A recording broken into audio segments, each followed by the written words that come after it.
SSLC exam 2ನಲ್ಲಿ fail ಆದಂಥ ವಿದ್ಯಾರ್ಥಿಗಳಿಗೆ ನಮ್ಮೊಂದು YouTube ಚಾನಲ್ಗೆ ಸ್ವಾಗತ ಅಂತ ಹೇಳ್ತಾ, ತುಂಬ ವಿದ್ಯಾರ್ಥಿಗಳು SSLC ಎಕ್ಸಾಮ್ 2ನ ರಿಸಲ್ಟ್ಗೋಸ್ಕರ ವೆಯ್ಟ್ ಮಾಡ್ತಿದ್ರು. ಫೈನಲ್ ರಿಸಲ್ಟ್ ಅಂತೂ ಅನೌನ್ಸ್ಮೆಂಟ್ ಆಗಿದೆ ಅಂತ ಹೇಳ್ಬೋದು. ರಿಸಲ್ಟ್ ಅನ್ನೋದು ಬಂದಾಯಿತು.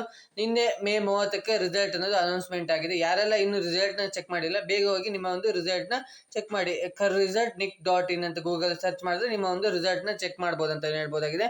ಸೊ SSLC ಎಕ್ಸಾಮ್ 2ನಲ್ಲಿ ತುಂಬ ವಿದ್ಯಾರ್ಥಿಗಳು ನಾನು ನೋಡಿದ ಪ್ರಕಾರ ತುಂಬ ವಿದ್ಯಾರ್ಥಿಗಳು ಫೇಲ್ ಆಗಿದ್ದಾರೆ ಅಂತ ಹೇಳ್ಬೋದಾಗಿದೆ. ಎಕ್ಸಾಮ್ 2ನಲ್ಲೂ ಕೂಡ ತುಂಬ ವಿದ್ಯಾರ್ಥಿಗಳು, ಕೆಲವೊಂದಷ್ಟು ವಿದ್ಯಾರ್ಥಿಗಳು ಫೇಲ್ ಆಗಿದ್ದಾರೆ. ಸೊ ಅದಕ್ಕೆ ಸಂಬಂಧಪಟ್ಟಿದಂತೆ ತುಂಬ ವಿದ್ಯಾರ್ಥಿಗಳು ಕೇಳ್ತಾ ಇದ್ದಾರೆ, ಎಕ್ಸಾಮ್ 3 ಅನ್ನೋದು ಇರುತ್ತೆ, ಎಕ್ಸಾಮ್ 3 ಇಲ್ದಿದ್ದು ಪಾಸ್ ಮಾಡ್ತಾರೆ ವಿದ್ಯಾರ್ಥಿಗಳನ್ನು. ಎಲ್ಲದ್ರ ಬಗ್ಗೆ ಈ ಒಂದು ವಿಡಿಯೋ ಕಂಪ್ಲೀಟಾಗಿ ಡಿಸ್ಕಸ್ ಮಾಡ್ತಾ ಬರೋಣ.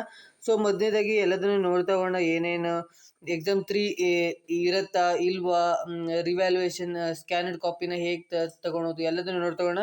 ಸೊ ಮೊದಲನೇದಾಗಿ ನೋಡಿದರೆ SSLC ಎಕ್ಸಾಮ್ 2ನಲ್ಲಿ ಫೇಲ್ ಆದ ವಿದ್ಯಾರ್ಥಿಗಳು ಎಕ್ಸಾಮ್ 3 ಇಲ್ಲದೆ ಪಾಸ್ ಮಾಡ್ತಾರ ಅಂತ ಕೇಳ್ತಾರೆ. ಸೊ ಅದ್ರ ಬಗ್ಗೆನೂ ಈ ಒಂದು ವಿಡಿಯೋದಲ್ಲಿ ಕಂಪ್ಲೀಟಾಗಿ ತಿಳಿಸ್ಕೊಡ್ತೀನಿ ನಿಮಗೆ. ಎಕ್ಸಾಮ್ 3 ಇಲ್ದಿತ್ತು ಪಾಸ್ ಮಾಡ್ತಾರೆ ವಿದ್ಯಾರ್ಥಿಗಳು ಅಂತ. ಹಾಗೆ SSLC ಎಕ್ಸಾಮ್ 2 ಫೇಲ್ ಆದ ವಿದ್ಯಾರ್ಥಿಗಳಿಗೆ ಎಕ್ಸಾಮ್ 3 ಅನ್ನೋದು ಇರುತ್ತೆ. ಎಕ್ಸಾಮ್ 3 ಅನ್ನೋದು ನಡೆಯುತ್ತೆ ಈ ವರ್ಷ. SSLC ಎಕ್ಸಾಮ್ 2ನ ಫೇಲ್ ಆದಂಥ ವಿದ್ಯಾರ್ಥಿಗಳಿಗೆ ಹಾಗೆ ಇಂಪ್ರೂವ್ಮೆಂಟ್ಗೋಸ್ಕರ ಎಕ್ಸಾಮ್ 3 ಅನ್ನೋದು ಇರುತ್ತಾ ಏನು ಅಂತ ಕೇಳ್ತೀರಿ. ಸೊ ಅದ್ರ ಬಗ್ಗೆನೂ ಈ ಒಂದು ವಿಡಿಯೋದಲ್ಲಿ ಡಿಸ್ಕಸ್ ಮಾಡೋಣ. ಹಾಗೆ SSLC ಎಕ್ಸಾಮ್ 3 ಯಾವಾಗ ನಡೆಯುತ್ತೆ, ಎಕ್ಸಾಮ್ 3 ಇರೋದಾದರೆ ಯಾವಾಗ ನಡೆಯುತ್ತೆ ಅಂತ ಕೇಳ್ತಿದ್ರಿ. ಸೊ ಅದ್ರ ಬಗ್ಗೆನೂ ಡಿಸ್ಕಸ್ ಮಾಡೋಣ. ಹಾಗೆ SSLC ಎಕ್ಸಾಮ್ 3ನ ಟೈಮ್ ಟೇಬಲ್ ಏನಾದರೂ ಬಂದಿದೆಯಾ ಅಂತ ಕೇಳ್ತಿದ್ರಿ. ಸೊ ಅದ್ರ ಬಗ್ಗೆನೂ ಡಿಸ್ಕಸ್ ಮಾಡೋಣ ಈ ಒಂದು ವಿಡಿಯೋದಲ್ಲಿ. ಹಾಗೆ ರಿವ್ಯಾಲ್ಯೂಯೇಷನ್ಗೆ ಅರ್ಜಿ ಸಲ್ಲಿಸುವುದು ಯಾವಾಗ, ಮತ್ತು ಯಾವಾಗ ಈಗ ಅರ್ಜಿ ಸಲ್ಲಿಸ್ಬೋದು ರಿವ್ಯಾಲ್ಯೂಯೇಷನ್ಗೆ.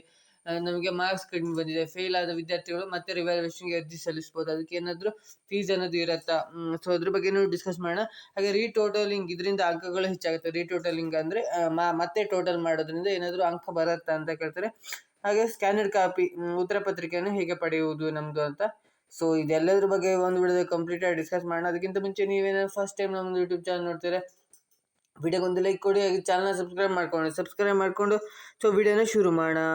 ಸೊ ಮೊದಲನೇದಾಗಿ ನೋಡಿದ್ರೆ SSLC ಎಕ್ಸಾಮ್ 2ನ ಫೇಲ್ ಆದಂಥ ವಿದ್ಯಾರ್ಥಿಗಳಿಗೆ ಎಕ್ಸಾಮ್ 3 ಇಲ್ಲದೆ ಪಾಸ್ ಮಾಡ್ತಾರೆ ಅಂತ ತುಂಬ ವಿದ್ಯಾರ್ಥಿಗಳು ಕೇಳ್ತಾ ಇದ್ರಿ. ಸೊ ಯಾವುದೇ ಕಾರಣಕ್ಕೂ ಎಕ್ಸಾಮ್ 2ನಲ್ಲಿ ಎಲ್ಲ ವಿದ್ಯಾರ್ಥಿಗಳನ್ನು, ಫೇಲ್ ಆದಂಥ ವಿದ್ಯಾರ್ಥಿಗಳು ಎಕ್ಸಾಮ್ 3 ಅನ್ನೋದು ಇದ್ದೇ ಇರುತ್ತೆ. ಸೊ ಎಕ್ಸಾಮ್ 3ನ ಬರೀಲೇಬೇಕಾಗಿರುತ್ತೆ. ಹಾಗೆ ಯಾರನ್ನು ಕೂಡ ಪಾಸ್ ಮಾಡಲ್ಲ ಅಂತಲೇ ಹೇಳ್ಬೋದಾಗಿದೆ. ಸೊ ಎಕ್ಸಾಮ್ 3ನ ಇರುತ್ತೆ. ಸೊ ಎಕ್ಸಾಮ್ 3 ಇಲ್ದಿದ್ದು ನಿಮ್ಮನ್ನ ಪಾಸ್ ಮಾಡೋದೇ ಇಲ್ಲ. ಸೊ ಎಕ್ಸಾಮ್ 3ನ ಬರೀಲೇಬೇಕಾಗಿರುತ್ತೆ.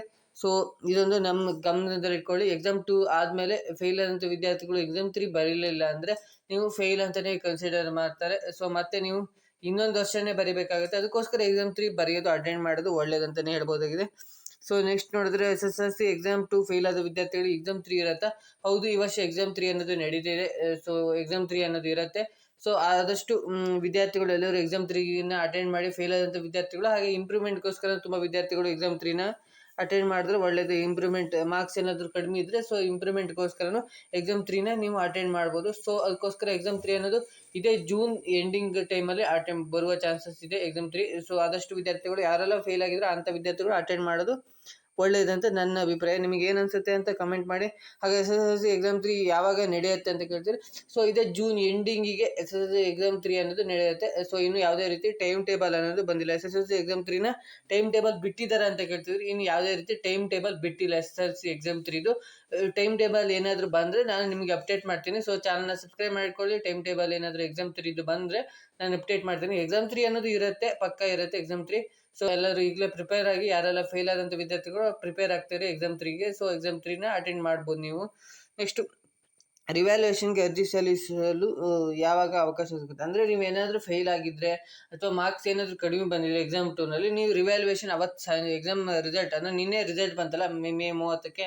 ಸೊ ಮೇ 30 ಸಂಜೆನೇ ಅಪ್ಲೈ ಮಾಡ್ಬೋದು. ಇಲ್ಲಾಂದರೆ 31ಕ್ಕೂ ನೀವು ಇನ್ನು 4 ದಿನ ಟೈಮ್ ಇರುತ್ತೆ ನೀವು ರಿವ್ಯಾಲ್ಯೂಯೇಷನ್ಗೆ ಅಪ್ಲೈ ಮಾಡೋಕ್ಕೆ.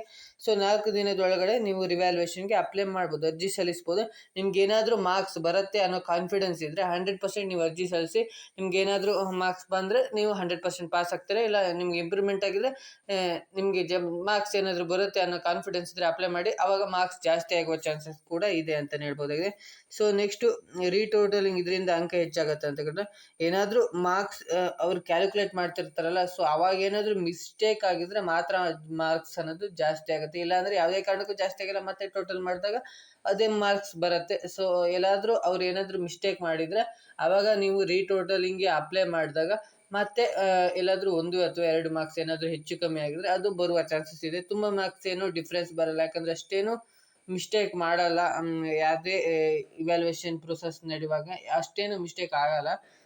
ನೆಕ್ಸ್ಟ್ ಸ್ಕ್ಯಾನರ್ಡ್ ಕಾಪಿ ಅಂದರೆ ಉತ್ತರ ಪತ್ರಿಕೆ, ನೀವು ರಿವ್ಯಾಲ್ಯೂಯೇಷನ್ ರೀಟೋಟಲಿಂಗ್ ಎರಡೂ ಅಪ್ಲೈ ಮಾಡೋಕ್ಕಿಂತ ಮುಂಚೆ ನೀವು ಉತ್ತರ ಪತ್ರಿಕೆನ ಪಡ್ಕೊಂಡು ಸೊ ಆಮೇಲೆ ರಿವ್ಯಾಲ್ಯೂಯೇಷನ್ ರೀಟೋಟಲಿಂಗ್ಗೆ ಅಪ್ಲೈ ಮಾಡ್ಬೋದು. ಸ್ಕ್ಯಾನರ್ಡ್ ಕಾಪಿನ ಪಡ್ಕೊಂಡ್ಬಿಟ್ಟು ಅದರಲ್ಲಿ ಎಲ್ಲದೂ ನೋಡ್ಕೊಂಡ್ಬಿಟ್ಟು ಏನು ಎಷ್ಟು ಯಾವುದಕ್ಕೆ ಎಷ್ಟು ಮಾರ್ಕ್ಸ್ ಕೊಟ್ಟಿದ್ದಾರೆ, ಏನು ಎಲ್ಲಿ ಏನು ರಾಂಗ್ ಇದೆ, ಎಷ್ಟಿದೆ, ಸೊ ಅದನ್ನೆಲ್ಲ ನೋಡ್ಕೊಂಡ್ಬಿಟ್ಟು ನೀವು ರಿವ್ಯಾಲ್ಯೂಯೇಷನ್ ಅಥವಾ ರೀಟೋಟಲಿಂಗ್ಗೆ ಅಪ್ಲೈ ಮಾಡ್ಬೋದು.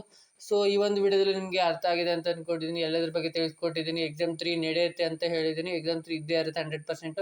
ಸೊ ಎಲ್ಲರೂ ಎಕ್ಸಾಮ್ 3ಗೆ ಪ್ರಿಪೇರ್ ಆಗಿ. ಎಕ್ಸಾಮ್ 2ನಲ್ಲಿ ಫೇಲ್ ಆದಂಥ ವಿದ್ಯಾರ್ಥಿಗಳು, ಸೊ ಇದೇ ಒಂದು ಗುಡ್ ನ್ಯೂಸ್. ಎಕ್ಸಾಮ್ 2ನಲ್ಲಿ ಫೇಲ್ ಆದಂಥ ವಿದ್ಯಾರ್ಥಿಗಳಿಗೆ ಎಕ್ಸಾಮ್ 3 ಇರುತ್ತಾ ಇಲ್ವಾ ಅಂತ ಡೌಟಲ್ಲಿದ್ದರೆ ಫೈನಲ್ ಎಕ್ಸಾಮ್ 3 ಅನ್ನೋದು ಇರುತ್ತೆ ಅಂತಲೇ ಹೇಳ್ಬೋದಾಗಿದೆ. ಸೊ ಟೈಮ್ ಟೇಬಲ್ ಇನ್ನೇನು ಸದ್ಯದಲ್ಲಿ ಬಿಡ್ತಾರೆ. ಸೊ ಎಲ್ಲರೂ ಪ್ರಿಪೇರ್ ಆಗಿ ಅಂತ ಹೇಳ್ತಾ ವಿಡಿಯೋನ ಎಂಡ್ ಮಾಡ್ತೀನಿ. ಯಾರೆಲ್ಲ ಫೇಲ್ ಆದಂಥ ವಿದ್ಯಾರ್ಥಿಗಳು ಅವರಿಗೂ ಕೂಡ ಶೇರ್ ಮಾಡಿ, ಅವರಿಗೂ ಕೂಡ ಈ ಒಂದು ವಿಷಯ ತಿಳಿಯಲಿ ಅಂತ ಹೇಳ್ತಾ ವಿಡಿಯೋನ ಎಂಡ್ ಮಾಡ್ತಿದ್ದೀನಿ. So thank you for watching.